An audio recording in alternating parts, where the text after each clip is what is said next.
m'avais dit de prononcer. Merci d'avoir accepté mon invitation. Du coup, si tu pouvais te présenter un peu rapidement, Florian, ce que tu fais. Me présenter rapidement, oui. Tu veux la vie de avant, la vie de maintenant, l'histoire de...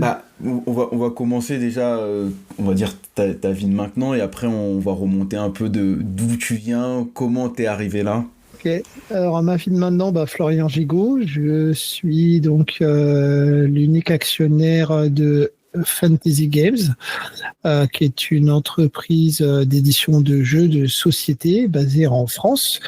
Elle a été créée il y a pile poil un an et quelques jours, parce qu'elle a dû fêter son année il y a quelques jours.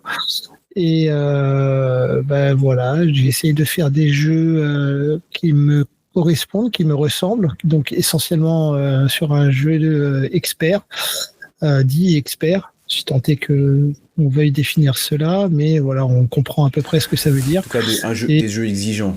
Ouais, exigeant. Après, ça a différents types de formes aussi. Pareil, c'est pour ça que c'est toujours très, très compliqué dès qu'on met un mot sur un ensemble de choses qui est tellement différent et varié en fonction des différentes personnes.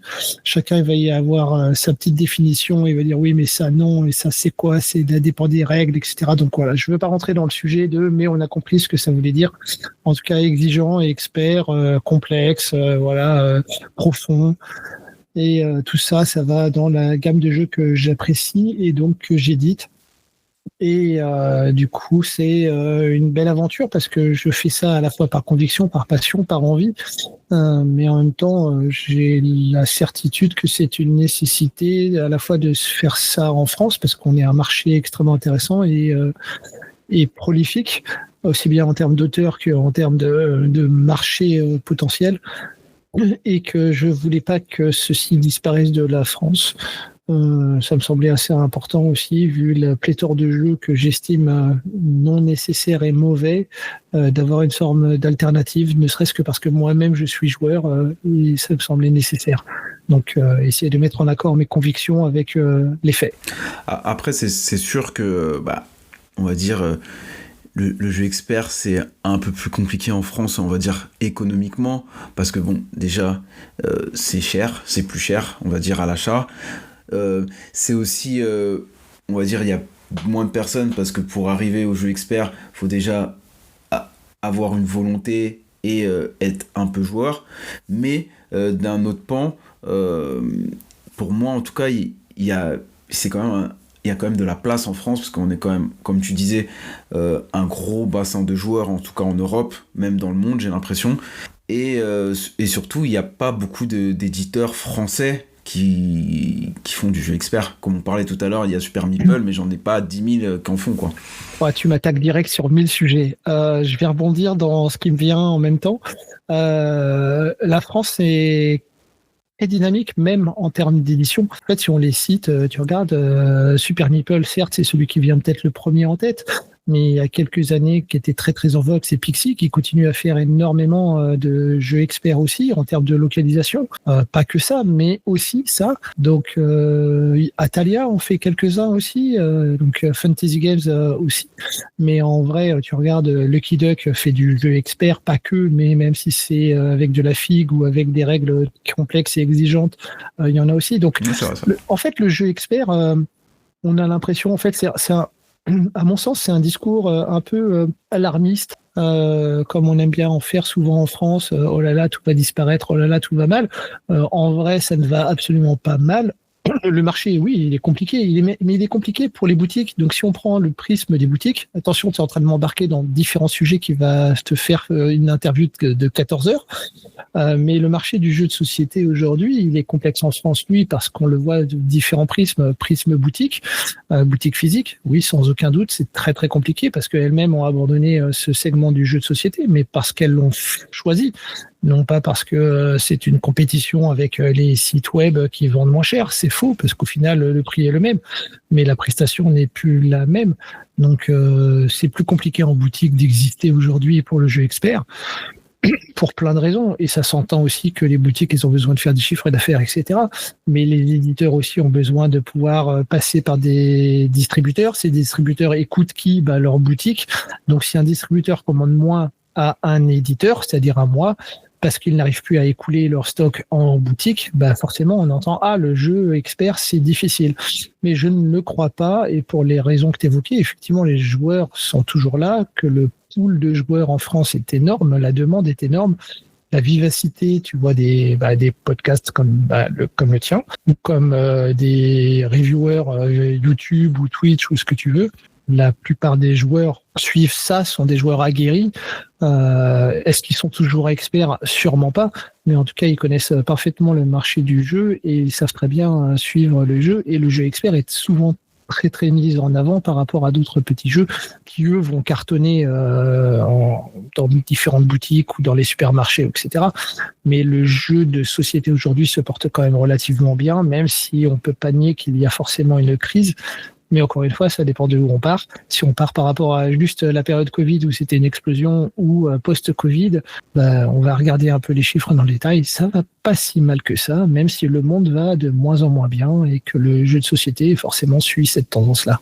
La difficulté, on va dire, elle est globale. Quand on regarde, elle est pas que dans le jeu de société. Et en vrai, le jeu de société va pas plus mal qu'un autre secteur, va même plutôt...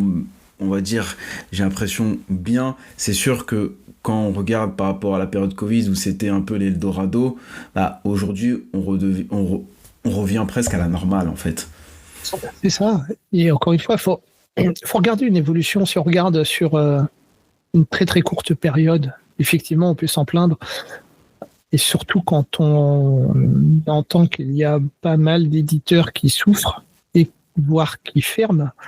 Mais de la même façon, il y a des boutiques qui ouvrent et qui ferment. Alors, on est toujours très attentionné ou très attendri, ou très attristé, comme on veut, par la fermeture de telle ou telle entité du monde du jeu. En vrai, c'est fait partie de ce qu'est la vie économique. Alors, je ne suis pas là pour dire « Ah, c'est super, c'est génial, c'est tant mieux qu'il ferme ». C'est absolument pas mon propos. Mais c'est malheureusement la vie d'une société économique et c'est comme ça que ça se passe quand une entreprise ferme pour telle ou telle raison. C'est qu'il y a eu des problèmes quelque part dans la gestion, dans le positionnement, dans l'évolution, et ça pourra très bien arriver à Fantasy Game s'il n'arrive pas à s'installer au-delà de la France, parce que comme tu le disais, le marché français en lui-même n'est pas suffisant. Il faut aller travailler sur d'autres marchés et donc il faut pouvoir anticiper une croissance et donc aller au-delà de la France. Mais voilà, ça arrive partout dans le monde. On l'a vu aussi avec des systèmes de financement crowdfunding ou des énormes structures au-delà des cavalcades que ça peut avoir. C'est je vais aller financer mon prochain jeu ou le précédent avec le prochain. Voilà, ça fait partie de tout ce qui est des aberrations économiques parce que le monde du jeu est aussi assez immature en termes de business model et d'entrepreneuriat. Beaucoup font ça par passion et peut-être que la passion n'est pas suffisante pour pouvoir faire une rentabilité et ça reste une entreprise. C'est vrai que moi je viens du monde de l'audiovisuel, de la publicité, du cinéma, et du coup quand des fois je regarde la façon de faire dans le monde du jeu de société, c'est vrai que je me dis que y a certaines façons de faire qui sont assez jeunes et assez immatures quand on parle que businessment parlant, au-delà de la passion, au-delà de l'énergie, il y a certains trucs où je me dis ah oui, c'est sûr que là c'est risqué, c'est prendre un risque qui n'était pas forcément nécessaire, mais pas parce que il y a que le cœur qui a parlé, même si le cœur c'est très important quand on fait des choses, mais il faut le faire avec passion et raison. Si tu ne fais pas les deux, si tu fais que par passion ou avec des convictions, ça ne te suffit pas. Mais si tu ne l'as pas, il y a de fortes chances que tu ailles vers l'échec aussi. Ça ne peut pas être simplement que le business model qui va te guider. Encore moins si c'est que l'argent, parce que l'argent, il y a plein d'entreprises qui savent en faire dans le monde du jeu particulièrement. Et pour autant, à mon goût personnel, je mets plein de guillemets derrière tout ce que je veux dire là, j'exècre ces jeux-là. Pour moi, c'est des grosses daubes qui ne méritent pas d'exister. Non, c'est pas vrai, je retire parce qu'elles méritent d'exister. Non, mais elles ont même vocation à exister, mais c'est exactement ce que je ne veux pas promouvoir en termes de jeux de société, d'apprentissage, de vivre ensemble. Maintenant, pareil, donner des leçons comme ça de manière péremptoire, dire ah là là, c'est pas bien. En vrai, je suis juste un connard parce que je n'apprécie pas ce genre de jeu-là. Mais c'est pas du tout ce que j'ai envie de voir quand on me dit ah j'ai passé un bon moment à jouer à Skyjo. Ça m'exaspère. Fut un temps où on parlait de ça quand c'était le Monopoly. Ça m'exaspère aussi. Et pourtant, sans ces jeux-là, le monde du jeu n'arriverait pas à être ce qu'il est aujourd'hui.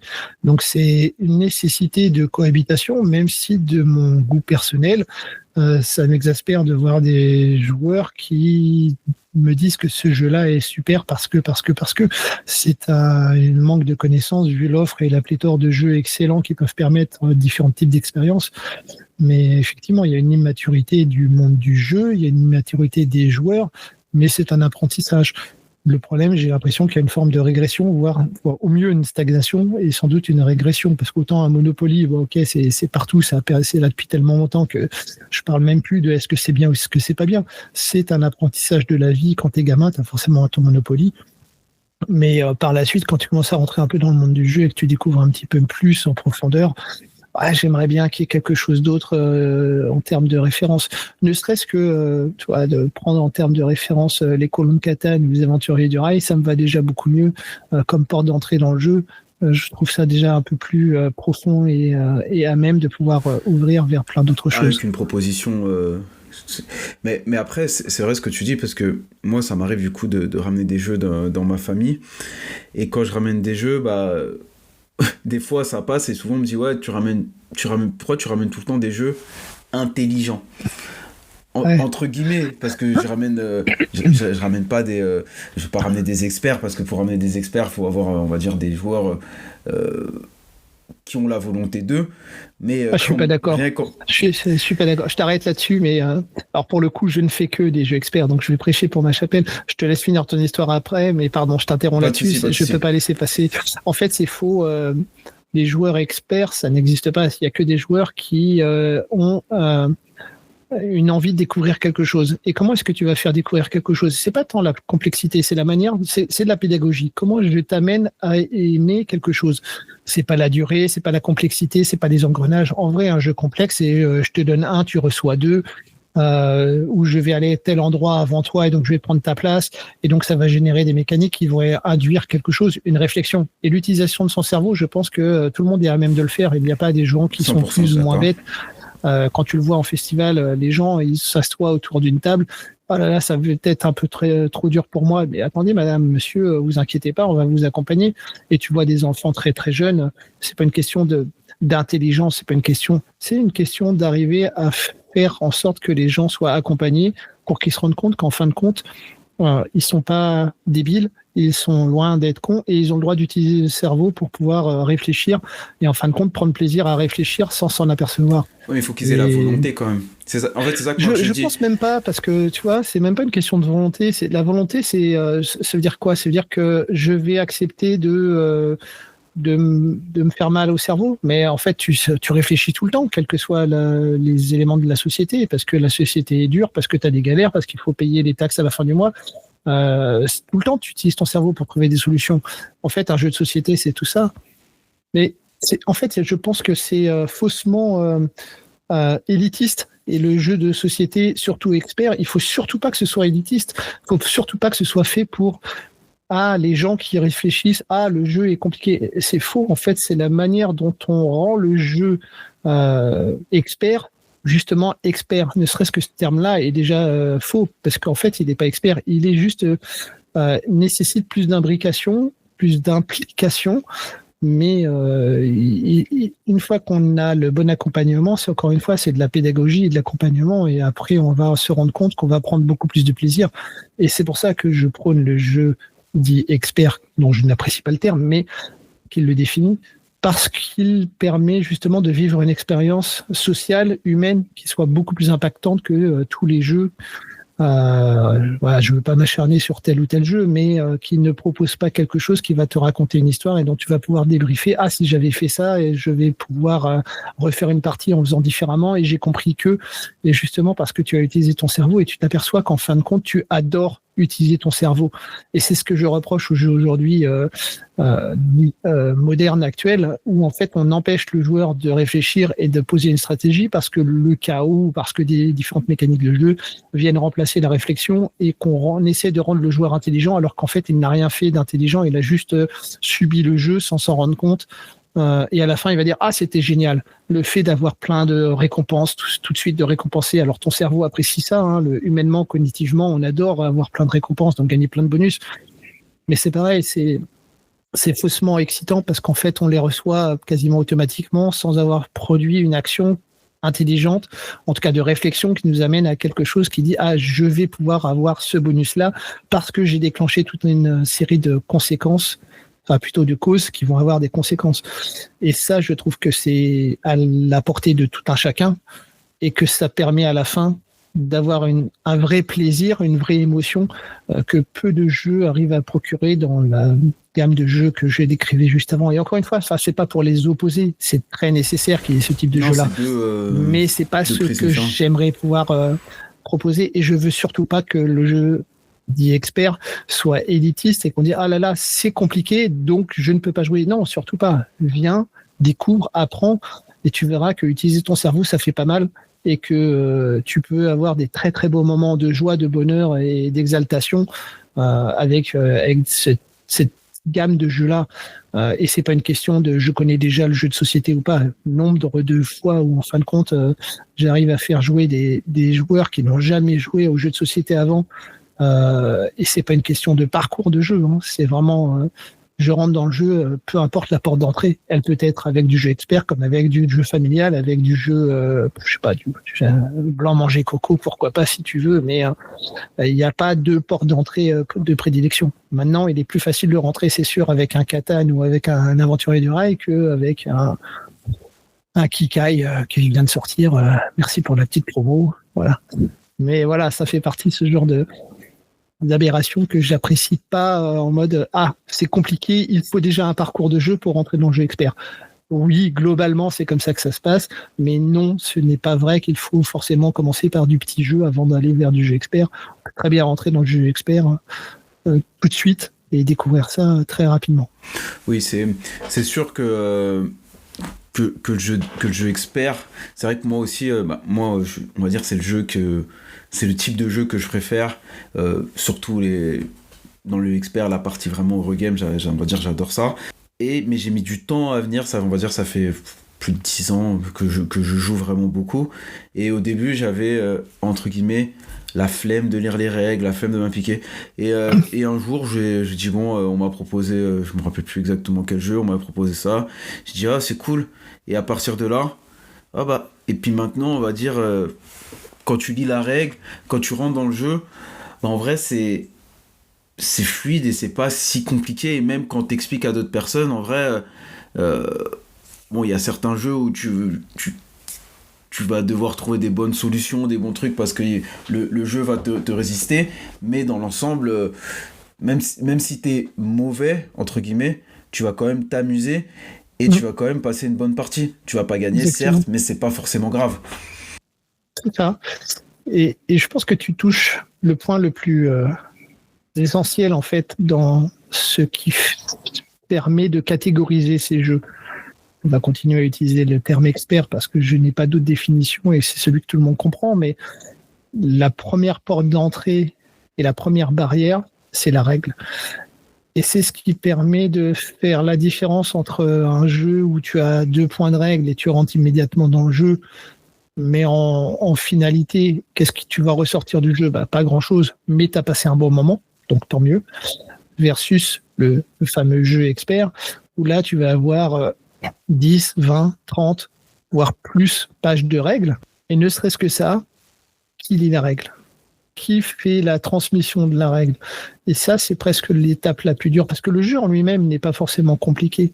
Par contre, l'étape d'avant, l'apprentissage de la règle, lui, il est très très compliqué. pour beaucoup de gens, la concentration nécessaire et la compréhension de ce que je suis en train de lire versus l'application fonctionnelle sur le jeu lui-même, ça c'est très compliqué effectivement, et c'est peut-être cette plus grosse barrière-là qui empêche les gens de rentrer dans une gamme de jeux un peu différente.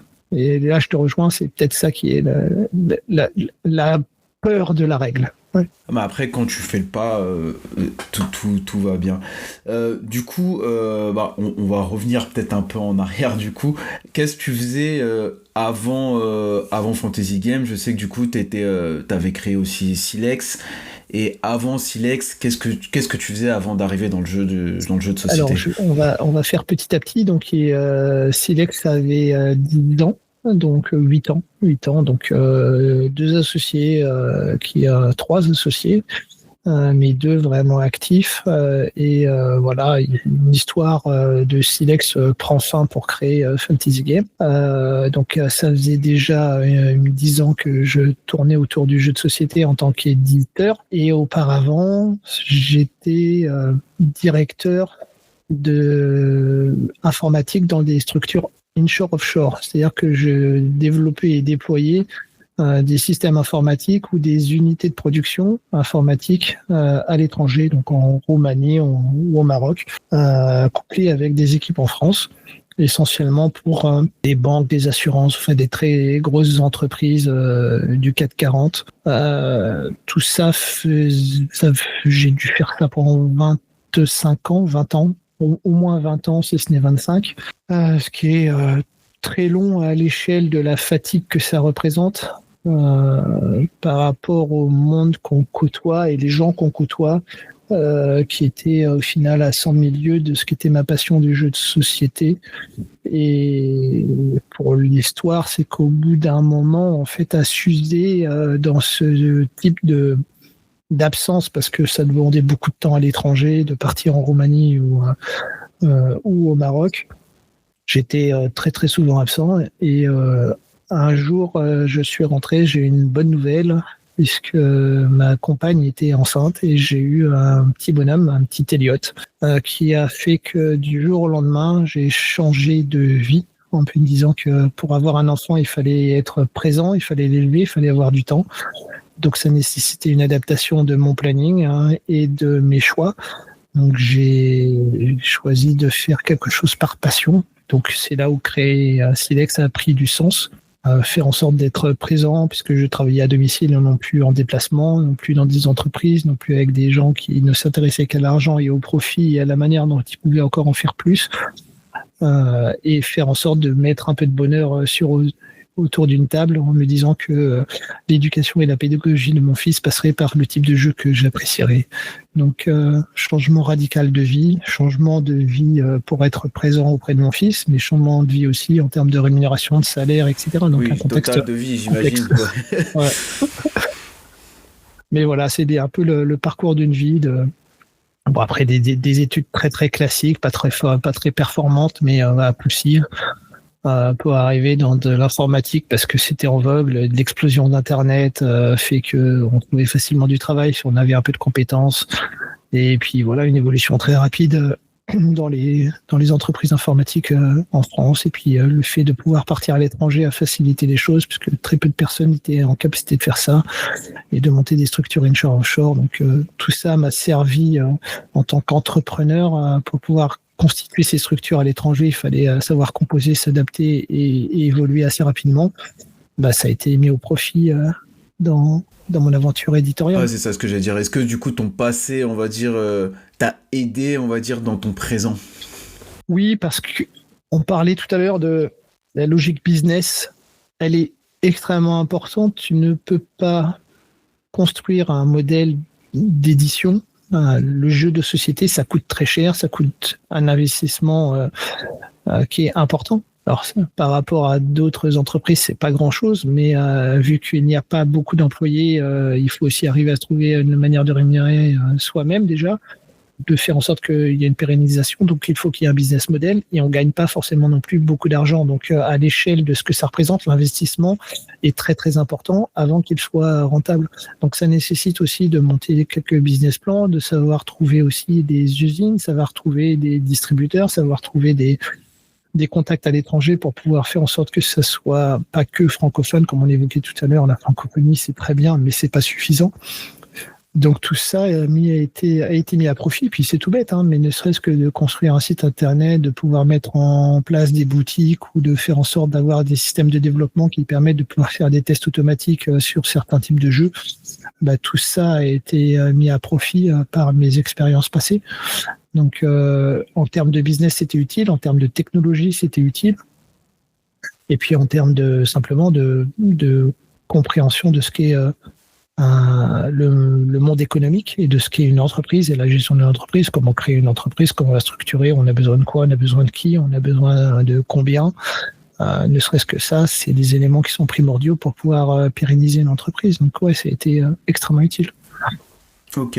Et du coup, aujourd'hui, t'as quitté ou vous êtes séparés, je sais pas exactement, Silex, et t'as créé Fantasy. Et du coup, Fantasy, est-ce que c'est une continuité ce que tu faisais déjà à Silex, ou tu veux du coup avoir une autre identité? C'est un peu pour ça que t'as créé Fantasy.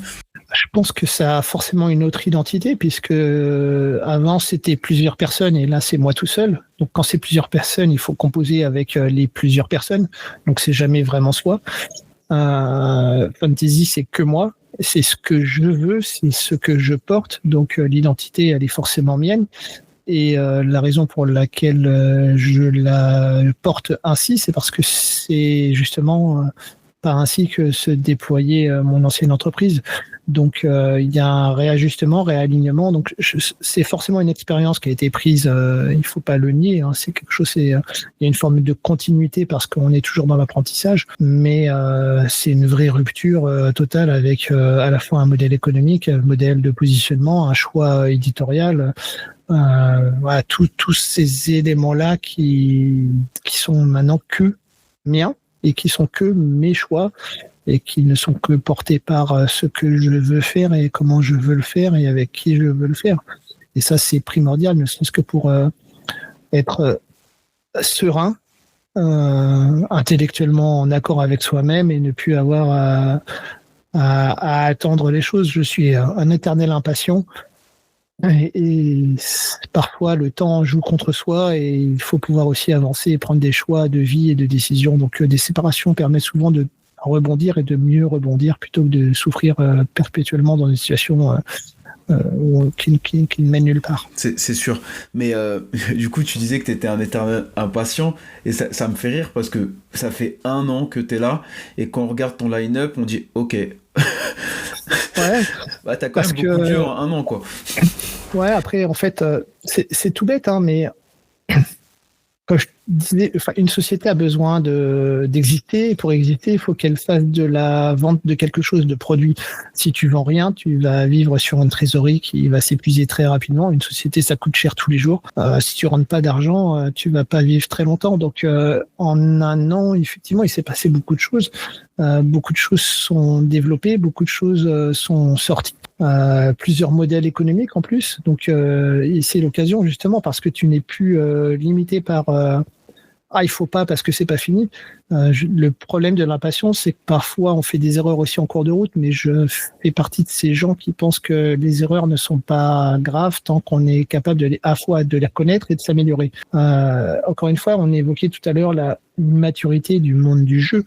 Il y a aussi une forme d'acceptation et de tolérance par rapport à l'erreur. Enfin, quand on regarde les règles de jeu où il y a des erreurs, et j'en suis le premier conscient parce que mes jeux ont aussi des erreurs et que je ferais différemment si je devais les sortir aujourd'hui. Mais voilà, ça fait partie du moment où il faut savoir avancer, prendre le risque de se dire ok, tout n'est pas parfait, il y a encore des choses qui devraient être améliorées, corrigées, optimisées. Mais si je devais faire ça, je serais encore en train de développer le premier jeu de Fantasy Game et je n'aurais jamais essayé de financer les suivants.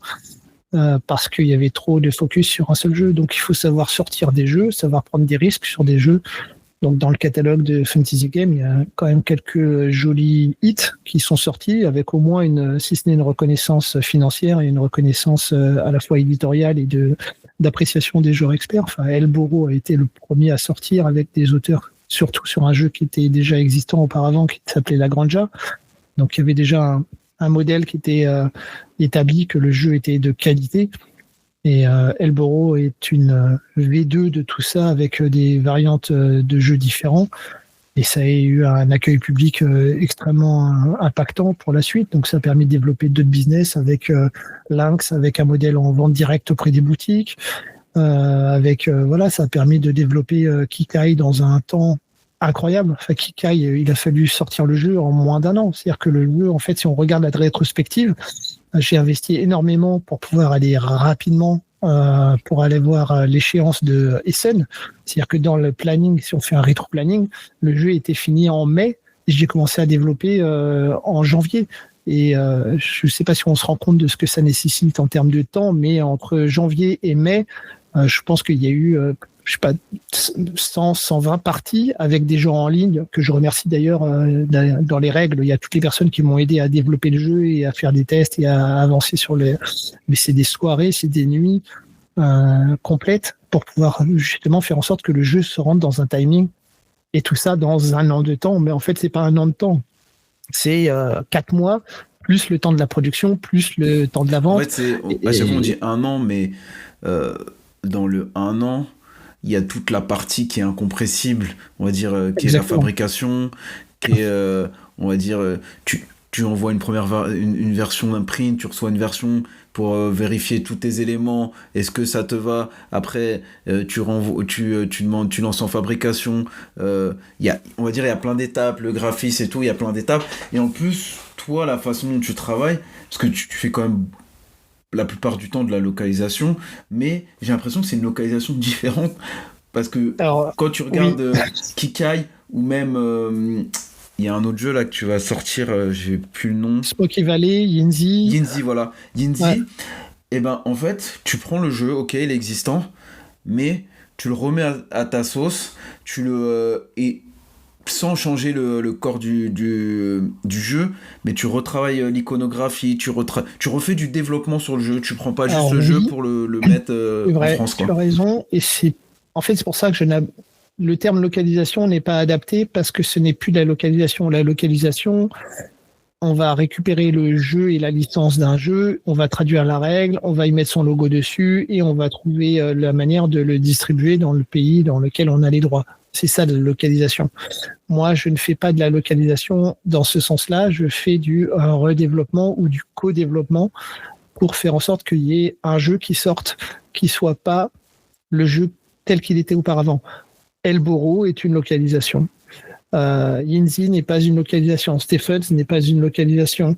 Smoky Valley n'est pas une localisation. Kikai n'est pas une localisation. Tous ces jeux ont été retravaillés avec ou sans les auteurs, ne serait-ce que pour de la partie iconographique, mais aussi sur des règles, parce que l'iconographie, c'est une chose, mais c'est surtout apprendre par rapport à ce qu'était le jeu tel qu'il était auparavant, donc on va dire dans sa version 1, et moi je sors une version 2, donc on garde effectivement le corps du jeu, la mécanique, l'ensemble de tout ce qui fait que le jeu, je l'ai apprécié, mais derrière on va essayer de le sublimer, puis surtout de prendre tous les retours que les joueurs ont déjà pu faire sur ce jeu dans sa version 1, et essayer de dire, ah oui, en fait là c'est pertinent ce que les joueurs font, c'est démultiplier la puissance de test de ce qu'un éditeur va pouvoir faire dans son petit coin. En fait, on ne se rend jamais compte, mais un auteur ou un éditeur va faire peut-être 100, 250 parties d'un jeu, en tout cas par le type de jeu que je réalise, mais c'est jamais suffisant pour avoir tous les méandres de ce que ça nécessite en termes de possibilités et de mode de calcul. Et dès qu'on va donner le jeu à 1000, 2000 joueurs, tous ces joueurs vont faire des retours avec des analyses plus ou moins pertinentes. Et donc, à partir de là, on est en capacité de pouvoir détecter des choses qu'on n'avait pas pu détecter auparavant et donc créer des versions 2 qui soient encore améliorées. Ce qui ne veut pas dire que la version 2 est finale. C'est-à-dire que la version 2 est juste meilleure. Et à partir de là, essayer de développer ça. Et ça, c'est mon rôle en tant qu'éditeur, parce que j'y tiens, parce que je veux que l'expérience de jeu soit la meilleure possible. Et donc, essayer d'optimiser, améliorer et performer pour que le jeu soit le plus propre possible, le plus épuré et de la meilleure des manières. Donc c'est pas une localisation et c'est pas mon créneau. Bien sûr que je peux faire aussi de la localisation, ça peut arriver et ça arrivera encore. Mais le cœur de mon métier d'édition, c'est de travailler un jeu pour qu'il soit meilleur, pas simplement. Sinon je serais simplement localisateur. Okay. Je porte un jeu, je l'amène et basta. Et surtout ça apporte un élément fondamental dans ce que j'évoque là, qui revient sur la partie business. c'est que si je fais de la localisation, je ne m'adresse qu'au marché francophone. Si je redéveloppe un jeu, je m'assure d'avoir l'intégralité des droits pour le monde pour pouvoir faire en sorte que ce jeu soit porté dans sa version 2 partout dans le monde. Ok, oui, du coup, tu as les droits en fait de. J'allais rebondir sur ça, c'est parce que par exemple, quand tu fais Kikai, qui à l'époque, donc quand il est sorti dans sa V1, il s'appelait Bricolahead, tu as les droits internationaux de ce jeu. Tu peux le revendre sur Kikai n'importe où tu veux. Exactement.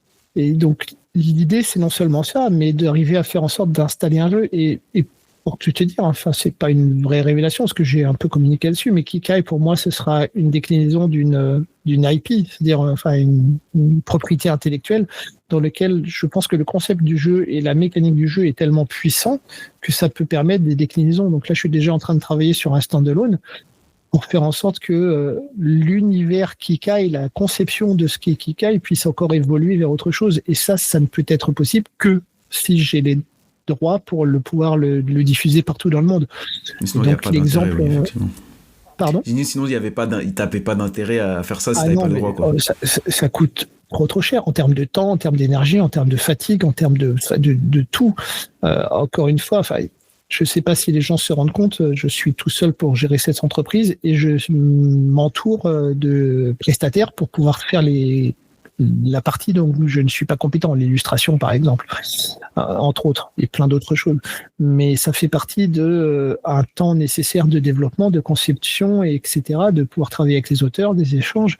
Et c'est des parties, mais mes journées, je commence, pour te raconter un peu ma vie, je commence le matin, je me lève à 7h le matin, j'emmène mon fils à l'école, je suis au travail vers 8h30, 9h en fonction du trafic pour aller jusqu'à l'école, et de 9h jusqu'à 2-3h du matin, je bosse pour tous les aspects de l'entreprise, c'est-à-dire la gestion, le travail de localisation, de la traduction, du développement, faire vivre l'entreprise, payer les factures, payer les auteurs, tout ça dans une journée. T'es comptable, t'es gérant, Alors heureusement, je suis pas comptable, mais le comptable me demande évidemment plein de choses, donc ne serait-ce que de gérer la facturation, ne serait-ce que de faire en sorte de retrouver l'ensemble des documents nécessaires. Je m'occupe pas moi-même de la comptabilité, fort heureusement. Bien, mais on va dire, mais t'as des échanges quand même comme tu dis, de la facturation, tu t'occupes de la gestion des dépenses, tu t'occupes on va dire, de tous les aspects qu'a une entreprise. Et il y en a, on va dire, tant qu'on n'a pas créé une entreprise, on peut pas le savoir. Et quand on a une entreprise, en fait, il y a on va dire, la pointe de l'iceberg. On dit, c'est pas mal. Et après, quand tu regardes, tu dis, ouais, ça c'est chiant, ça c'est vraiment très chiant, ça c'est vraiment super chiant, mais il faut le faire parce que sinon ça avance pas, quoi. C'est ça. Après, j'ai la chance d'aimer tous les aspects qu'il y a dans une entreprise parce que tout est connecté. Ça me permet on parlait tout à l'heure de maîtrise et de quelle est l'âme de mon entreprise. L'âme de mon entreprise, c'est moi, et c'est moi aussi au travers de son aspect économique. Bon comptable ne fait que faciliter mon travail, mais la manière dont l'argent est géré, c'est moi qui le sais. Si je ne savais pas quel jeu me ramène combien, je serais mal à l'aise de pouvoir développer un jeu, de savoir combien ça va me coûter de produire le jeu. Ça me permet de savoir quel est le positionnement et donc l'investissement que je peux aussi porter dans ce jeu. Le développement que je peux avoir sur différents types de modèles, par exemple sur du GameFound, par exemple avec Inzi qui est sorti, et plus tard il y aura Smoky Valley, mais ça me permet de pouvoir construire des modèles économiques divers et variés avec des trésoreries qui est le cœur même d'une entreprise. Gérer sa trésorerie, c'est fondamental. Si on ne sait pas gérer sa trésorerie, l'entreprise s'écroule. Donc être éditeur passionné par les jeux, en fait, ça ne veut rien dire si vous n'avez pas quelqu'un qui est capable de comprendre comment est-ce qu'une entreprise se gère, parce que c'est une entreprise avant tout, au-delà de la passion du jeu, c'est une entreprise. Une entreprise est là pour pouvoir générer du profit derrière. Après, est-ce que vous arrivez à vous payer? C'est encore autre chose, mais si vous n'arrivez pas à vous payer, posez-vous la question, est-ce que vous êtes en capacité de pouvoir faire grandir votre entreprise et combien de temps vous allez tenir réellement? Donc, la gestion de tous ces éléments-là, tous ces facteurs connectés, c'est vital pour pouvoir faire en sorte qu'il y ait une pérennisation. Et donc, tout ça tourne autour de produits. Ces produits, ce sont des jeux. Et heureusement, je suis passionné par ces jeux. Donc, on revient à pourquoi est-ce que je suis convaincu que le monde du jeu, tel que je le pratique, expert, est magnifique, c'est parce qu'aujourd'hui, il est porté partout dans le monde et je pense qu'il y a un marché suffisamment important pour faire en sorte que Fantasy Game puisse trouver sa voie partout dans le monde et déployer ses jeux, j'espère, de qualité et pas que des localisations pour la France, mais vraiment déployer un marché à l'international. C'est-à-dire aussi, est-ce que dans un futur proche ou lointain, tu as la volonté du coup de partir, on va dire, d'une création from scratch, on va dire depuis le début en fait? Oh, tu viens me chercher sur des sujets que je ne veux pas évoquer. Ouais, après, en fait, tu sais, c'est l'auteur. En fait, c'est croire que tu es auteur de jeu alors que tu ne l'es pas. Et c'est comme tout le monde, c'est le fameux manuscrit du livre que tu as dans le tiroir, mais que tu sais pas en fait s'il vaut quelque chose. Donc, je pense que je suis pas encore assez mature, moi, pour être auteur de jeu et qu'il y a des auteurs de jeux qui sont extrêmement doués, extrêmement bons et que je suis plutôt bon pour faire de l'édition que de faire de l'autorat. Donc, je ne veux pas mélanger les choses, mais après, je crois que j'ai 4 ou 5 projets dans les tiroirs. Est-ce que j'ouvrirai le tiroir pour faire un jeu moi-même? Je ne pense pas aujourd'hui. Il faut d'abord s'installer. Et pour le moment, je préfère travailler avec des auteurs que je peux embêter tous les jours à dire ça me gratte encore un peu, va travailler là-dessus, plutôt que de moi-même m'exposer. Et ça fait beaucoup de choses. Hein. Déjà, être éditeur, on reçoit énormément de critiques, on se prend des... Ouais, j'imagine. Il faut être très, très résistant quand même par rapport à tout ce que les gens peuvent en dire. Et autre partie du panel de ce que l'éditeur doit faire, c'est gérer ses réseaux sociaux. Encore une fois, il n'y a que moi qui vais faire ça aussi. Mais quand on regarde de près les réseaux sociaux, c'est à la fois nécessaire pour la communication et la notoriété, mais qu'est-ce que c'est violent. Donc ça prend du temps. Par exemple, il y a un groupe sur Facebook, faut être... Je me dis des fois en tant qu'auteur ou qu'éditeur, faut des fois avoir les reins solides et le mental bien en place pour prendre des fois des commentaires assez virulents. Quoi. Ouais, après, il faut savoir tout accepter. Oui, on ne peut c'est pas sûr. accepter que les compliments. Mais ce qui me dérange plus, c'est le non argumenté. Si tu me dis c'est de la merde, j'ai envie de te dire, Okay. ça n'a pas de sens, surtout que tu m'as rien dit.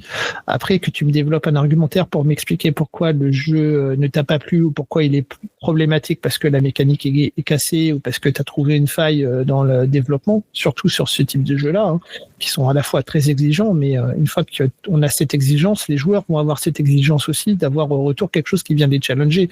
Et si, en fait, quand on trouve une voie qui permet de pouvoir toujours gagner à la fin, on a pété le jeu. Donc là, je prendrai la critique de manière tout à fait pertinente parce que j'aurais pas fait correctement mon travail. Si c'est juste pour venir m'insulter en me disant de toute façon, je préférais la cover d'avant parce que de toute façon, c'est que de la merde. Ça fait mal parce que tu dis putain, tout ce que j'ai fait pour essayer de faire autre chose autrement. Mais je m'en fous de ton avis, gars. Enfin, garde ton avis pour toi. Qu'est-ce que tu viens me le partager? Je m'en fous, c'est ta vie. Je viens pas sur les réseaux sociaux pour me dire que tu préfères A plutôt que B. À la rigueur, viens m'argumenter que ça représente plus quelque chose en accord avec le thème et l'auteur et le respect de ce qu'il a voulu engendrer dans l'image. Ok, mais développe. Mais me dis pas que je préfère A plutôt que B. Ça n'a pas de sens. Après, moi, ma question, t'as répondu ça, mais moi, ma question, c'était plus en tant qu'éditeur, parce que là, on va dire les jeux qui sont sortis, si je me trompe, c'est ou des localisations ou des redéveloppements un peu des V2. Ouais. Est-ce que toi, en tant qu'éditeur, en travaillant bien sûr avec des auteurs, pas que ça soit toi qui soit l'auteur du jeu, est-ce que dans un futur proche ou lointain, tu as l'envie du coup de partir avec un jeu, on va dire un auteur qui te ramène un jeu et de partir de développement mais de zéro, quoi, de vraiment Alors sans c'est V2, en quoi. cours, la réponse est oui, puisque normalement pour Cannes, vous aurez l'occasion de découvrir l'un des prochains jeux de Fantasy Games qui s'appelle Microlonie pour le moment. Donc il y a un jeu avec 2 auteurs français autour de thèmes très en vogue actuellement, puisqu'il s'agit de fourmis. Et donc là, on est from scratch avec un jeu complètement nouveau qui ne vient de nulle part, qui n'est ni une localisation ni une V2, puisque c'est une création originale de la part des auteurs et une édition brute de Fantasy Games. Donc ça arrivera courant 2027, mais testable dès 2026 sur Cannes. Donc entre autres. C'est cool parce que moi je trouve que du coup, comme tu disais, on a quand même un bassin d'auteurs français que j'ai l'impression qu'ils ont quand même du talent. Et en jeu expert, les auteurs français, j'ai l'impression, peut-être je me trompe après, n'osent pas parce que il n'y a pas forcément beaucoup d'éditeurs qui reprennent des jeux qui font de l'expert from scratch en France, quoi. Il n'y en a pas beaucoup.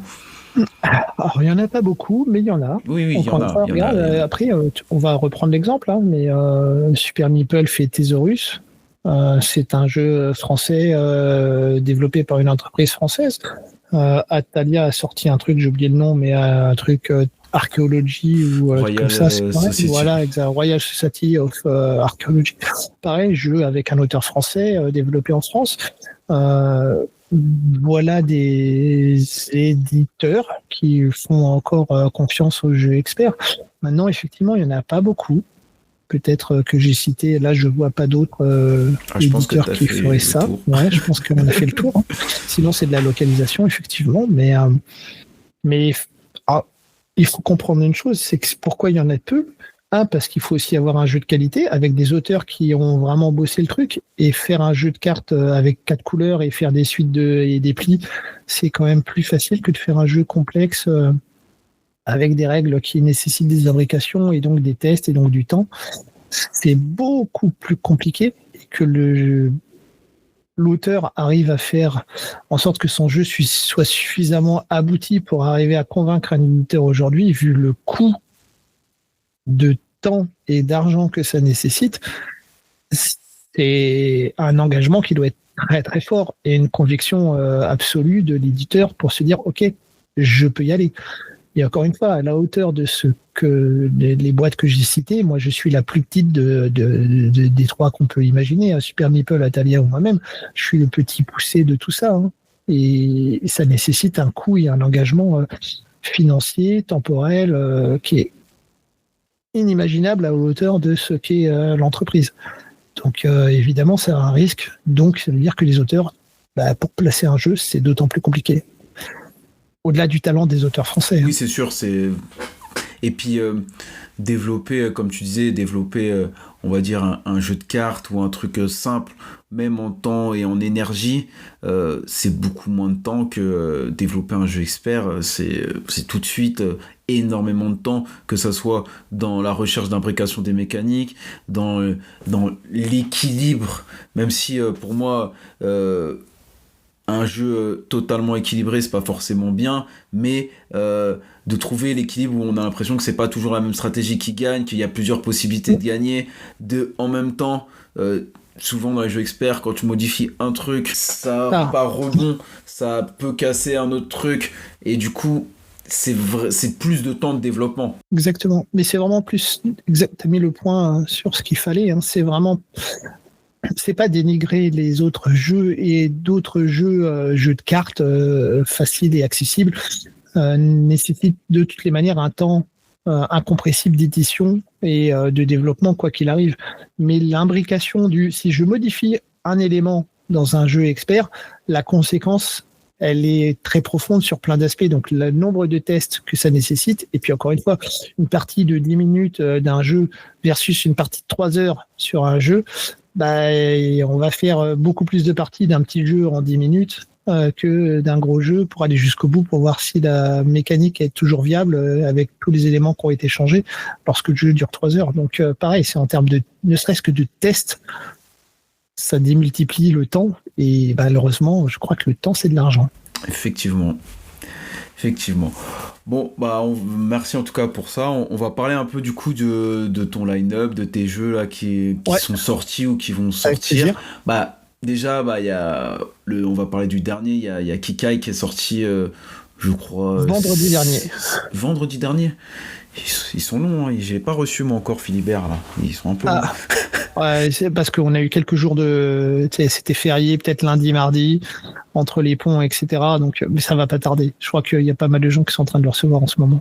Du coup là, ça c'est ton dernier. Celui-là, j'ai l'impression qu'il fait quand même un un petit bruit parce qu'il est quand même. Moi, je trouve que c'est une vraie proposition, on va dire, dans le jeu expert parce que c'est 2 joueurs et c'est tout.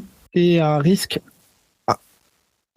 enfin, comme on revient toujours à un esprit business model, c'est un risque, mais en même temps, pas tant que ça, puisqu'il s'avère que c'est quand même très en vogue en ce moment. Moi, je trouve que c'est pas un risque, effectivement. Je trouve que c'est osé, mais je trouve que c'est pas un risque parce que, comme tu dis, le jeu 2 joueurs est en vogue pour différentes raisons, parce que les gens n'ont plus forcément de temps de sortir à différents endroits, jouent de plus en plus chez eux et de plus souvent avec leur compagne ou même avec un de leurs enfants, et du coup le jeu à 2 est en vogue, et de proposer un jeu plus poussé qui se joue à 2 mais qui est pensé pour être joué à 2, pas un jeu à 4 où on joue à 2, un jeu qui est vraiment pensé pour être à 2.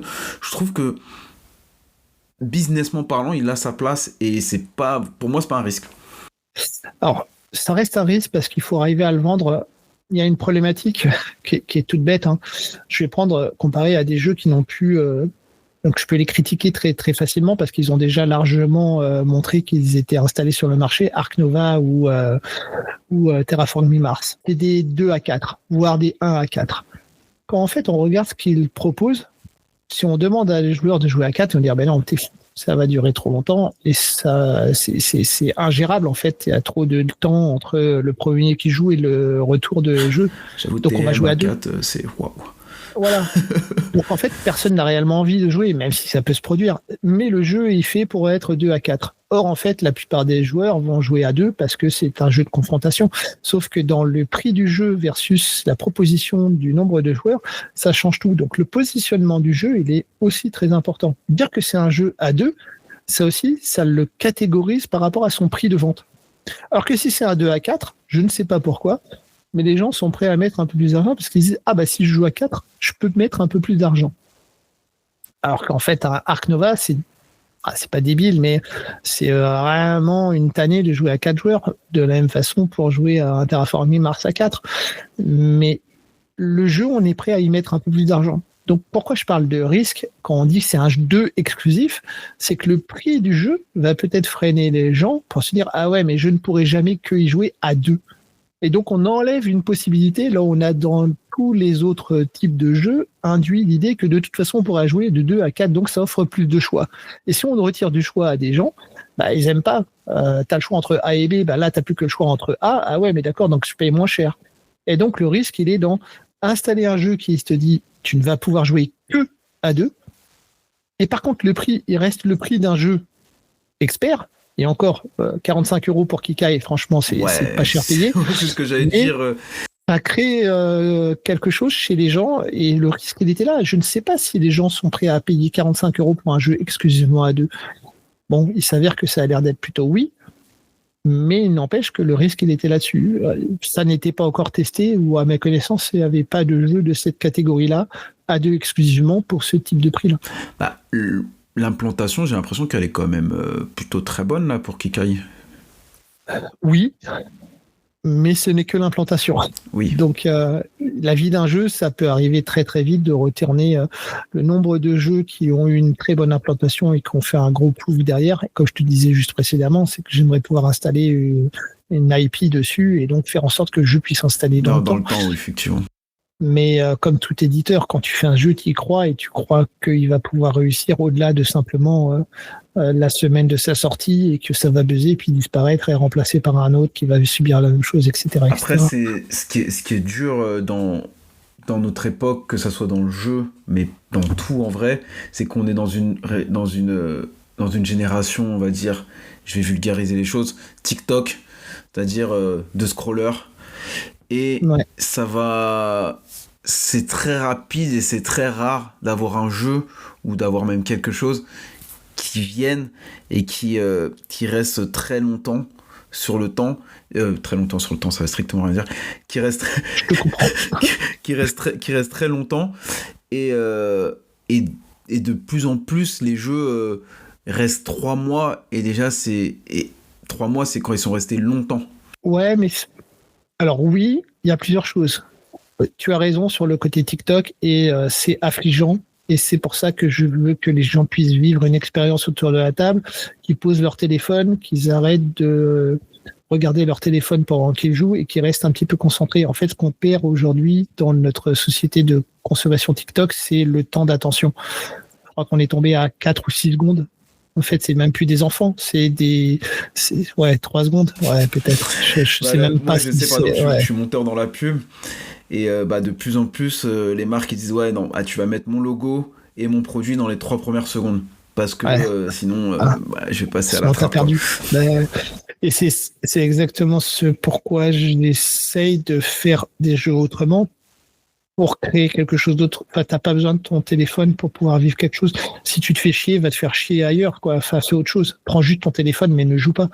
Si tu es installé autour d'une table, c'est pour passer un bon moment, échanger, à partager, à réfléchir ensemble et à dire tiens, si tu fais ça, moi je vais faire ça et puis on va faire des choses comme ça. Mais la capacité d'attention des gens et donc de l'usage de leur cerveau dans la durée m'attriste fortement et c'est ce que je disais, pourquoi est-ce que j'ai fait ce choix de devenir éditeur et de plus faire ce métier, parce que je veux pouvoir jouer avec mon fils, parce que je veux pouvoir faire en sorte que son attention puisse se focaliser sur quelque chose. Et j'ai bien conscience que quand il y a une télé à côté de mon fils regarde la télé et non pas moi. Et je voudrais que ceci puisse être contrôlé et contrôlable et non pas une obligation de j'ai un téléphone et donc mon attention, ça va être de scroller. Et donc, un jeu de société, pour moi, doit pouvoir se pratiquer, se comprendre et développer quelque chose autour d'une table pour qu'on reste concentré sur ce qu'on fait, pour qu'on puisse échanger ensemble sans avoir besoin d'un téléphone. En fait, le téléphone est en train de désociabiliser les gens alors que le jeu de société crée des moments de sociabilisation. Et si tu as quelqu'un qui vient à ma table et qui est en train de jouer avec son téléphone, ça m'exaspère parce que ça veut dire qu'il est en train de gâcher ce moment qu'on devrait être en train de créer tous ensemble. Si tu veux prendre ton téléphone, ok, arrête de jouer, va faire autre chose. Si tu penses que ton téléphone est plus intéressant que ce moment qu'on est en train de vivre, que l'histoire qu'on est en train de faire, arrête. Fais-la pas, quoi. Ouais. Et autre chose, utilise ton temps autrement. Et ce temps, c'est comment avoir du bon temps, du temps de qualité. Et je pense que le jeu dit expert propose ce temps de qualité, ce moment hors du temps où on va prendre le temps de faire quelque chose d'intéressant ensemble et de focaliser sur quelque chose ensemble. Tu prends ton téléphone tout seul, tu t'isoles. Peu importe si tu joues vite parce que tu sais déjà ce que tu veux faire. Ok, lâche ton téléphone, regarde ce que font les autres, discute avec les autres, échange avec les autres, partage. C'est ça un jeu de société, partage un moment ensemble, plus ou moins complexe, aide les autres, ou discute avec les autres pour dire tiens, si tu faisais ça, ça faisait ça, ouvre des possibilités. Discute de ce que tu as fait à bouffer hier soir et comment tu as cuisiné, ou de ce que tu as vu au cinéma. Partage. Si tu veux t'isoler, ne joue pas à un jeu de société. Prends ton téléphone et va-t'en, on va faire autre chose. Tu prendras ton bon temps avec ton téléphone. C'est pas un jugement, c'est juste un constat. La mauvaise utilisation du temps sur son téléphone me tue et la consommation, comme tu dis, 3 secondes d'attention, c'est oh mon Dieu, quoi. Mais comment tu veux comprendre, tu vois, la difficulté de rentrer dans un jeu expert, la règle. Il va falloir lire 30 pages de règles pour comprendre ce qui se passe dedans. Oh là là, mais non, moi, il me faut un TikTok de 3 secondes pour comprendre que, non, j'ai rien compris, j'ai juste vu un truc qui bougeait et je sais pas ce que c'est. Ça me va pas. Et du coup, il y a Kikai, après, il y a du coup, on a un peu parlé, ça va être pour plus tard, mais du coup, Micrologie, c'est ça ? Microlonie. Pardon. Colonie, un petit jeu normalement très très, on peut en parler un petit peu, mais venez découvrir à Cannes, il sera sur des tables en démo. Un jeu expert aussi avec des races de fourmis. Vous avez 16 races dans le jeu, chaque race a une typologie et une mécanique qui lui est propre. Et vous allez avoir un plateau central pour pouvoir déployer vos fourmis et aller récupérer différents types de proies pour nourrir votre fourmilière. Et le principe même du jeu, et ce qui m'a fait adorer cette méca, c'est que vous avez un principe d'awalé, mais évolutif. C'est-à-dire que votre awalé, vous allez prendre les ressources qui se trouvent dans une des cases et les égrener petit à petit. Et la case dans laquelle vous allez arriver fera que vous allez faire cette action. Sauf que vous allez pouvoir agrandir cette awalé, donc votre fourmilière, en développant des nouvelles salles et donc des nouvelles possibilités d'action. Il n'y a toujours que 4 actions. Mais la manière dont vous allez égrener vos fourmis, donc la manière dont la fourmilière va s'étendre et se répandre, va faire en sorte que vous allez plus ou moins développer tel type ou tel type d'action. Et donc toute la mécanique de Setawale est absolument magnifique pour pouvoir construire une mécanique de jeu qui va être propre à votre peuple de fourmis, à ce que vous allez avoir sur le plateau, avec une très forte interaction, mais qui n'est jamais une interaction conflictuelle. C'est une interaction stratégique où vous allez positionner telle fourmi à tel endroit pour aller prendre des positions, pour obtenir des bonus, et en même temps développer cette magnifique fourmilière autour de différentes salles que vous allez construire. C'est absolument incroyable. Et du coup, après, il y a aussi du coup un qui est sur GameFound, mais qui a du coup Ouais. qui est terminé là. J'ai pas. Alors Yenziming est terminé. Il faut que j'arrive, faut que je finisse là. Donc on était en Late Pledge. Normalement demain sera la fermeture du Late Pledge. Tout l'intérêt du GameFound, c'est d'avoir, comme on parlait tout à l'heure, hein, je reviens souvent à l'argent parce que c'est une entreprise et que c'est vital, mais c'est de l'argent immédiat. Le GameFound, vous se récoltez l'argent sur la promesse de l'envoi du jeu. Et donc, vous avez immédiatement la trésorerie, ce qui est rarement le cas lorsque vous êtes éditeur, puisque votre distributeur qui vous achète vos jeux vous paye à réception des jeux. Donc, vous avancez la trésorerie. Et le temps de production, qui est souvent très long, et du coup, c'est vous qui l'avancez. Alors que sur GameFound, c'est l'inverse. Et c'est toi qui t'occupes de la distribution, du coup, dans ces cas-là ou... Alors là, c'est en fait, la distribution est faite, puisque du coup, c'est les joueurs qui ont directement acheté. C'est pour ça qu'aussi, ils payent les frais de port. Donc, le modèle de GameFound, c'est incroyable, c'est que les gens achètent un jeu sur la promesse qu'ils vont le recevoir. Donc non seulement ils achètent le jeu en amont, et ils payent en plus les frais de port. Donc moi, mon engagement, c'est de leur livrer le meilleur jeu possible avec la meilleure promesse telle qu'elle a pu être faite pendant la campagne. Donc là, le jeu va arriver normalement courant février. Je devais livrer ça pour décembre pour Noël. Comme souvent, malheureusement, il y a des petits décalages qui font que là, pour essayer d'améliorer, ça arrivera un peu plus tard. Le décalage est quand même assez ok, je pense, parce que il y a beaucoup, et c'était un peu aussi le problème de GameFound ou de Kickstarter, c'est que il y en a beaucoup qui se servent un peu de ce modèle économique pour faire un peu entre guillemets un Ponzi, et du coup qui ont pas fini le jeu quand ils le mettent, ou qui sont, on va dire, en début de développement quand ils le mettent en vente, et du coup après il y a 1, 2 ans et demi, 3. Mais tu regardes, il y a plusieurs problèmes qui se posent, et ça tue aussi un peu l'image même du crowdfunding quand tu regardes des Cool Mini des Mythic Games. C'est pour ça que je tenais absolument. Là, j'ai Smoky Valley, on pourra en reparler aussi, mais qui devrait arriver sur GameFound, mais il n'arrivera sur GameFound que lorsque j'aurai livré Yenziming, pour montrer la qualité de jeu, et surtout de dire j'ai respecté. Ok, je suis en retard, mais 2 mois de retard, je pense que les gens sont encore capables de l'accepter lorsqu'il y a des gens qui arrivent à attendre 3 ou 4 ans leur jeu. Mais je pense que je vais arriver à...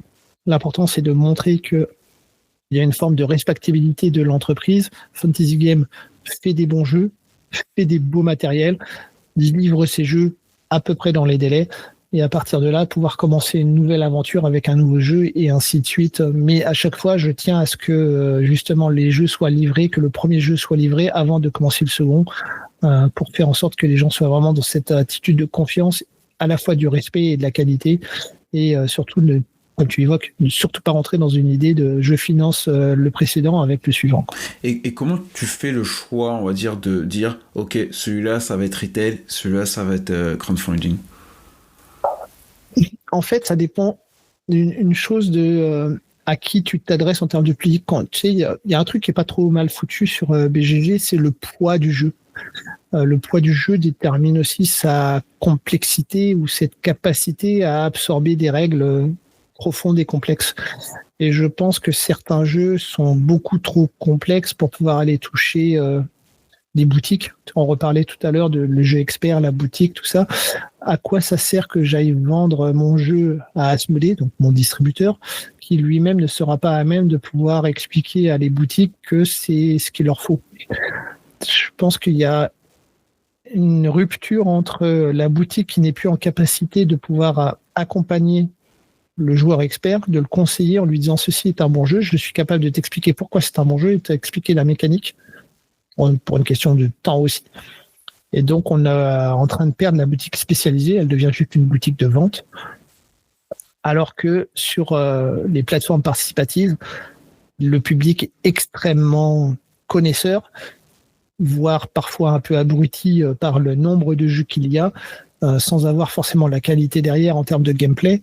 Moi, c'est ce que j'aimerais pouvoir installer à toute prétention gardée. Hein. Il ne s'agit pas de dire les autres jeux sont mauvais, les miens sont bons, mais je pense qu'en termes de profondeur de jeu, de gameplay, d'expérience de jeu et de matériel, les gens s'y retrouveront et qu'ils arriveront à comprendre que Fantasy Game fait quelque chose qui est globalement de qualité. Et j'aurai toujours des personnes pour me dire qu'on aurait pu faire mieux ou que ceci n'est pas bon, mais je pense que globalement, dans les grandes masses, le résultat sera extrêmement positif. Et donc d'installer un jeu comme ça, par rapport à sa complexité, détermine plutôt la cible vers laquelle je peux aller. Okay. Typiquement, on parlait Microleni, c'est un jeu qui pourra rentrer en boutique parce que très accessible.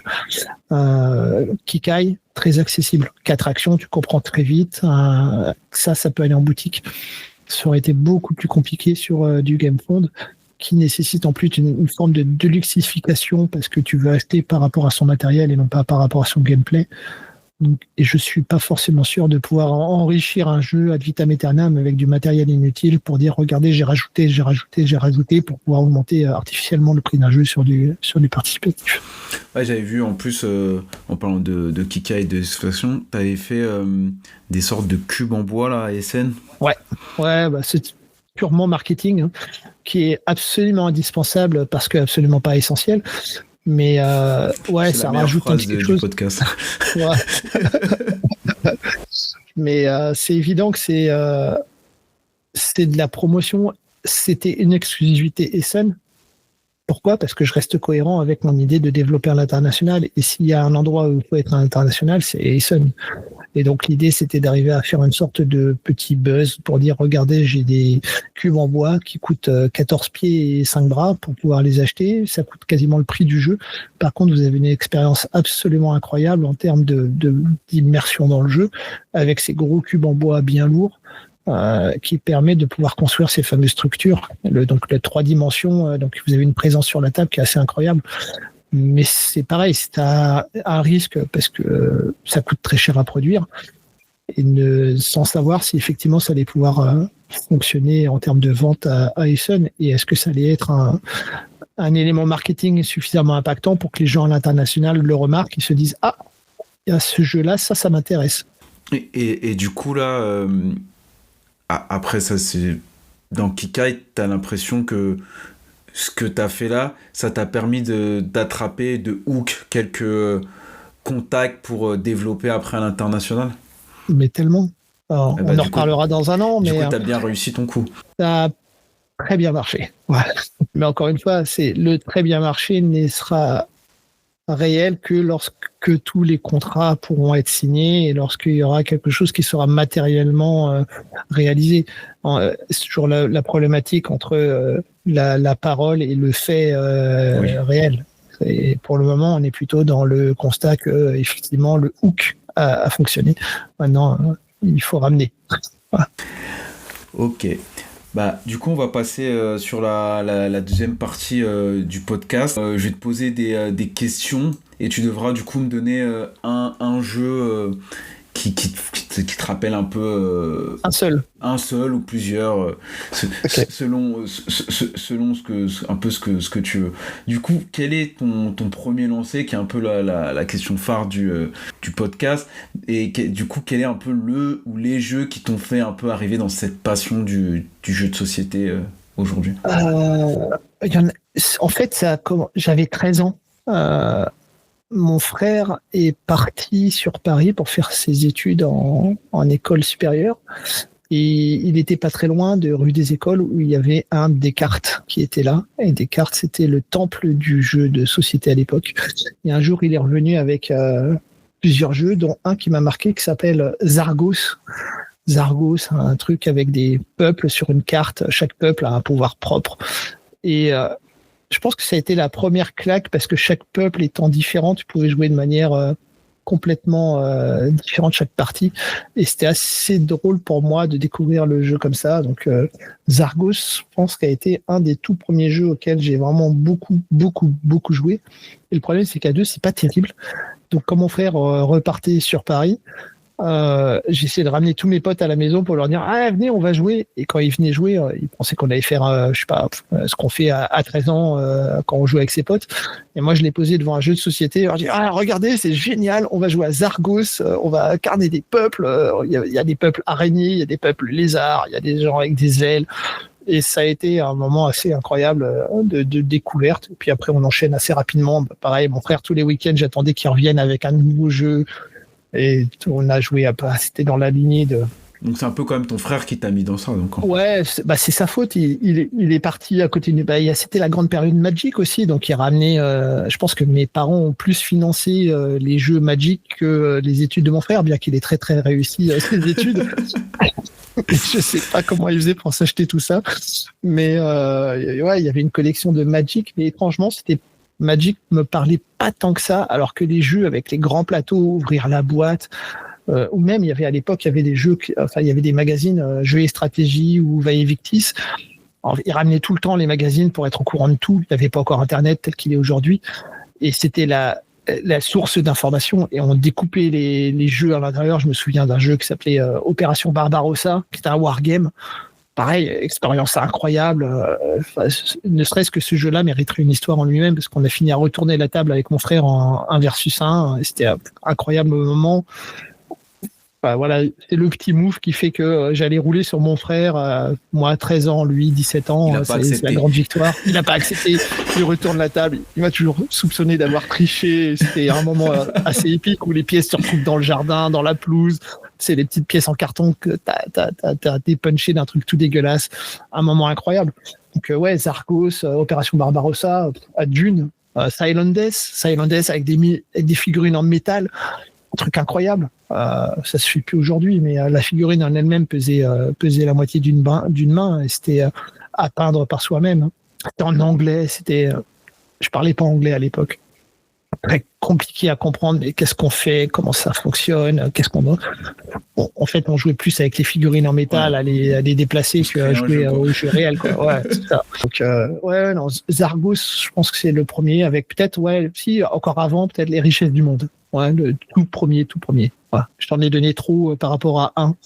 Mais ça veut dire que tu avais beaucoup de genèse. Oui, parce qu'en fait, je pense que tu peux pas rester. Tu sais plus quel est le premier, en fait, dans ma mémoire. Enfin, j'ai 50 ans aujourd'hui, là, c'est à 13 ans, tu dévores tout très vite parce que tu as cette curiosité, cette appétence ah, ça c'est génial. Ah, mais qu'est-ce que ça va me proposer? Et puis mon frère me nourrissait de plein de nouveautés. Donc, dire laquelle a été la toute première, mon premier lancé a été multiple. En fait, c'était plein de choses en même temps qui a nourri mon imaginaire avec j'ai envie de ça. Et en fait, c'était ça t'a nourri, quand quoi. est-ce qu'il revient? Ouais.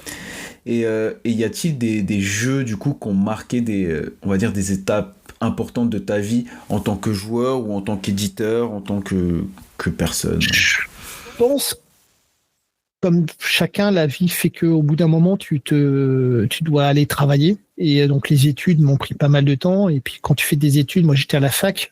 J'ai découvert d'autres activités que le jeu de société, qui sont pas recommandables aujourd'hui. Mais je suis parti en expatriation en Roumanie. Et un jour, je reçois un jeu de mon frère qui s'appelle Catan. Je dis, bah, putain, ça fait très longtemps que j'ai pas joué à une société, allons-y. Et en fait, ça m'a replongé dans le jeu de société, alors que globalement, j'avais jamais vraiment arrêté. Et en fait, on a dû enchaîner les parties comme ça. En 2 semaines, on a joué que à ça en permanence. Comme on était un groupe d'expatriés, bah, il fallait qu'on s'occupe aussi.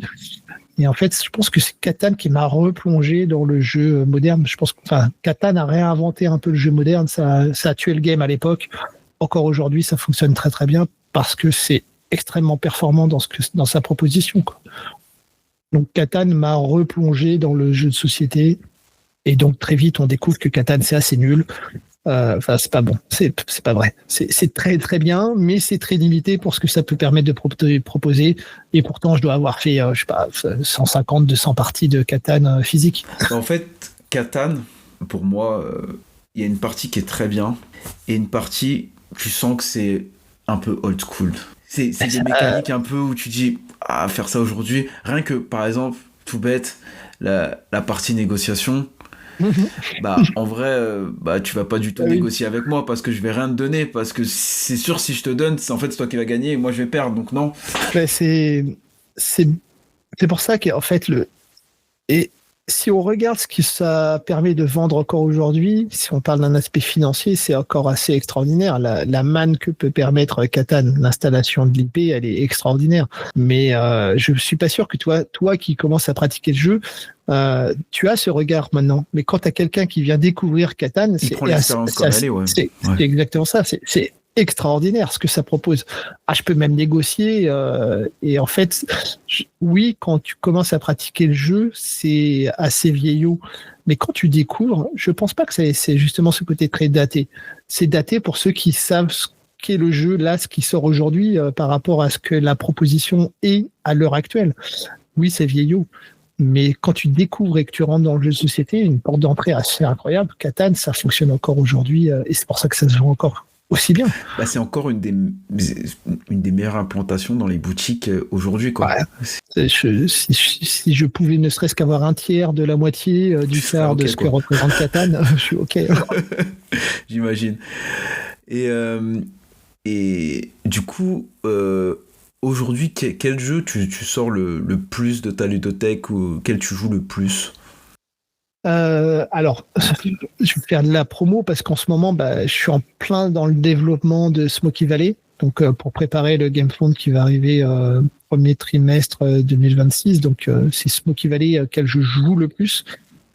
Parce que justement, c'est un gros jeu et que ça demande beaucoup de temps pour aller jusqu'au bout. Mais c'est The Smoky Valley de Claude Sirois. Donc là, c'est celui sur lequel je travaille et joue le plus. Et je joue réellement parce qu'il y a des fois où tu arrêtes de faire du développement et tu dis juste non, là je veux gagner, je m'en fous, je veux juste c'est devenu une compétition. Et t'arrives à faire ça parce que c'est quand même assez, ouais. c'est quand même assez difficile parce que on va dire, moi je me suis lancé un peu dans l'autorat et du coup quand je joue à mon jeu ou même quand je joue à des jeux, et ben je joue mais il y a toujours cette petite partie de moi qui dit ah oui, du coup, ils ont fait ça, ok, ils ont fait ça, ils ont pris ça. Et du coup, même si c'est 10%, il y a toujours mon cerveau qui pense autre que juste jouer au jeu. Alors, c'est plutôt l'inverse. C'est qu'à force de faire justement du développement en disant je suis un éditeur, je dois penser à telle manière pour faire en sorte que moi, je déconnecte de ça pour me plonger dans le jeu en tant que plaisir de jeu et ça devient complètement... une abstraction de quel est le but de mon test. Je veux gagner cette partie parce que je prends trop de plaisir à faire cette stratégie-là et je veux aller jusqu'au bout. Peu importe le résultat, c'est même plus une question de test ou de développement. C'est juste de plaisir personnel, quoi. Exactement. Et ça devient une vraie compétition. Et donc, je joue avec ma femme. Et là, ça rajoute d'autant plus de challenge. Non, ça, je peux pas te laisser gagner là-dessus. Je m'en fous de savoir ce que j'étais parti faire. Ah oui, au départ, chérie, il faudrait qu'on teste cette strastratégie-là. Non, mais j'en ai plus rien à faire. Ce que je veux, c'est gagner, c'est ça.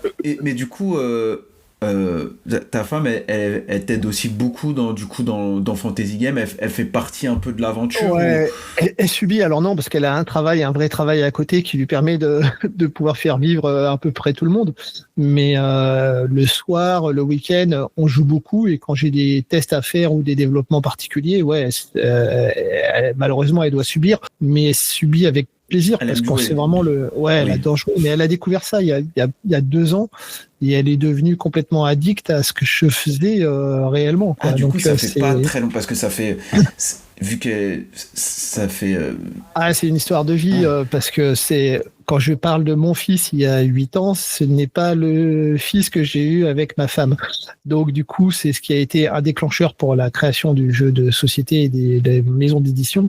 Mais ma femme aujourd'hui est rentrée dans le jeu et dans ma vie il y a 4-5 ans, il y a 4 ans. Mais elle a découvert le monde du jeu de société réellement qu'il y a 2 ans. Et en rentrant, tu vois, quand on parlait du monde du jeu expert, elle est rentrée par Elboro. Oui, elle a défoncé Elboro, elle m'a défoncé, elle m'a dit c'est trop génial, vas-y on continue. Et donc du coup c'est devenu ma testeuse numéro 1.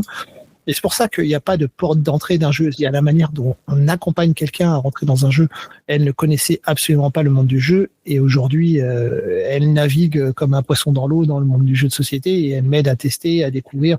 Et en plus, elle a cette fraîcheur de ne pas être polluée par ce qui s'est fait avant. Parce qu'elle ne connaît pas. C'est nouveau pour elle, quoi. Donc, dire, ah, mais ça, c'est génial. Et oui, mais pourquoi? Et donc là, ça permet d'échanger. Et donc, elle est la première à subir tous mes délires créatifs. Ouais. En vrai, c'est trop bien d'avoir ce regard-là parce que, on va dire, quand tu vas sortir un nouveau jeu, tu vas dire ah oui, mais ça, c'est déjà vu, ça, c'est truc, ça peut déjà. Mais des fois, en vrai, c'est pas un problème. En tout cas, pour moi, même si c'est déjà vu, s'il y a plein de mécaniques qui ont déjà été vues, mais toutes ces mécaniques imbriquées font une expérience forte, intéressante et construite, en vrai, c'est déjà bien, c'est ok. Alors, j'espère que c'est plus que ok. Non, mais tu as complètement raison, clairement. T'as déjà fait le job, on va dire, sans forcément aller chercher le truc qui a jamais été fait. Après, si tu réussis à faire le truc qui a jamais été fait, qui fonctionne, c'est encore mieux. Mais ouais, je suis même pas sûr. En fait, souvent, c'est peut-être une erreur aussi de croire que le nouveau et l'innovant permet d'apporter quelque chose de neuf. Alors oui, ça parfois c'est le cas, mais un jeu bien ficelé qui fait bien les choses avec des mécaniques connues, mais qui sont de la manière dont ils s'engendrent sont bien mieux présentés et proposent une expérience beaucoup plus aboutie. Je pense que c'est beaucoup mieux qu'un jeu qui va être innovant, mais absolument pas intéressant. Donc, je suis assez d'accord avec ce que tu viens de dire. Là, c'est fondamentalement le bon jeu, c'est le bon chasseur, le mauvais chasseur. Ça peut être une reprise de mécanique existante, mais mieux agencée pour proposer quelque chose de nouveau à partir de quelque chose d'ancien. Et ça peut très très bien marcher. Ouais. Et du coup, dans ta ludothèque, est-ce qu'il y a un jeu qui a une importance particulière pour toi, même si c'est pas forcément le meilleur jeu du monde, mais on va dire c'est ce jeu-là, tu dis ce jeu-là, je m'en débarrasserai jamais. Alors non seulement c'est le meilleur jeu du monde, mais en plus je m'en débarrasserai jamais et il a une connotation particulière, c'est Mage Knight. Ce jeu est une claque absolue, ultime, incroyable. Je n'aime pas les jeux solo et ça me fait y revenir dès que je peux sortir le jeu et me faire une partie, j'y vais parce que c'est incroyable. Parce que tout est incroyable dans le jeu. La montée de niveau, la manière d'avoir de l'exploration, les sorts qu'on peut jeter, la manière dont on va récupérer le mana pour l'activer. Tout est absolu. Il n'y a pas de partie identique. Tout est incroyablement génial dans ce jeu. Donc, ça a été une telle claque à la découverte, la telle profondeur. En fait, le jeu n'est pas compliqué, mais enfin, il n'est pas simple non plus, mais c'est une expérience à plusieurs ou tout seul tellement incroyable que je ne peux pas m'en lasser. Et y a-t-il une nouveauté que tu attends, que ça soit chez toi ou même dans tous les jeux qui se font dans le monde? S'il y a un jeu, tu dis celui-là, je l'attends en tant que joueur, il va apporter quelque chose de cool. J'ai peut-être trop d'attentes. Alors, je suis un très très grand fan de Brass, Martin Wallace, un extraordinaire auteur-développeur. Il y a Brass Pittsburgh. Alors, je sais pas, enfin, si je sais que Martin a très peu travaillé là-dessus, il a plutôt validé les concepts, donc c'est plutôt autour du. On parlait des IP tout à l'heure, mais voilà, c'est plutôt autour de Brass. Est-ce que Pittsburgh va fonctionner? J'ai des très très grosses attentes sur celui-là. J'espère ne pas être déçu parce que le jeu est absolument extraordinaire aussi. Donc voilà, ce serait ça. Si je devais attendre quelque chose avec peut-être trop d'impatience et donc le risque d'être déçu, c'est Brass Pittsburgh. Ouais. Après Brass, on va dire pour moi, c'est l'élégance à l'état pur. Je suis d'accord. Je cherche d'autres mots, mais je pense que c'est le. Non, c'est un très bon résumé. Et du coup, on va arriver du coup sur la dernière partie du podcast. T'arrives sur une île déserte. Tu peux prendre du coup avec toi que 5 jeux, pas un de plus. Après, sur cette île, il y a d'autres naufragés, donc tu trouveras sûrement des gens avec qui jouer. Quels seraient du coup ces jeux? Mage Knight pour jouer tout seul ou à plusieurs. Mage Knight, peu importe qu'on soit plusieurs ou pas, Mage Knight parce qu'on pourra jouer toute notre vie sur notre île déserte si on arrive à se nourrir. C'est une meilleure civilisation parce que c'est un 4X extraordinaire et que ça propose des parties différentes et que plus tu joues, plus tu vas détester les autres et donc aller contre les autres, mais plus tu vas jouer, plus tu vas avoir que des ennemis, donc il faudra que tu refasses des alliances et tu vas redécouvrir des mécaniques de jeu inépuisables. Je trouve ce jeu absolument extraordinaire. Et aussi très élégant. Tu utilises ça pour Brass. Je pense que ça lui convient aussi très bien dans la fluidité de ce qu'est une action et pourtant les variétés de possibilités. À mon sens, très très sous-estimé ce jeu, mais incroyable. Caverna, parce que il faut un très gros jeu avec plein de possibilités dans tous les sens et qu'on peut jouer jusqu'à 7 et que si on est plusieurs, c'est bien. Spirit Island pour avoir un truc un peu coopératif pour se remettre de tous les... On s'est poutré la gueule les uns les autres, donc il nous faut un peu de bien-être tous ensemble. Un petit peu. Et que je suis pas très grand fan de coopératif, mais celui-là a cette qualité de ne pas pouvoir avoir d'effet de leader tellement il est complexe dans les enchaînements que ça nécessite et dans tes propres cartes. Donc Spirit Island est une très très belle réussite à mon sens de ce que peut être un type de jeu coopératif qui ne doit pas avoir cet effet leader. Et Smoky Valley parce que je bosse tellement en ce moment dessus et que je kiffe tellement ce que je fais que je l'emmènerai bien, ne serait-ce que pour finir le développement parce que si je suis sur une île déserte, c'est que j'y suis arrivé hier. Donc il faut que je finisse mon taf. Donc je pense que je prendrai avec moi Smoky Valley avec. Ouais. Ok, bon du coup très très cool et merci beaucoup pour cette heure et demie passée avec nous, c'était très intéressant. Merci à toi. On a appris un peu plus sur toi et sur Fantasy Game. Et du coup, j'espère qu'on se recroisera sur les différents salons. Avec grand plaisir. Merci pour ton temps et pour ce que tu fais. C'est important de promouvoir aussi à la fois les petits éditeurs et le monde du jeu en général. Donc, merci à toi. Moi, j'essaye du coup de vraiment essayer de parler à tous les pans que peut avoir le jeu de société, que ça soit des boutiques, des fois des éditeurs, des fois des illustrateurs, des fois des auteurs, des fois des reviewers. J'essaye c'est bien, parce que le monde du jeu est riche et il faut pouvoir lui rendre hommage dans toutes ses composantes. Donc, très bien, bravo.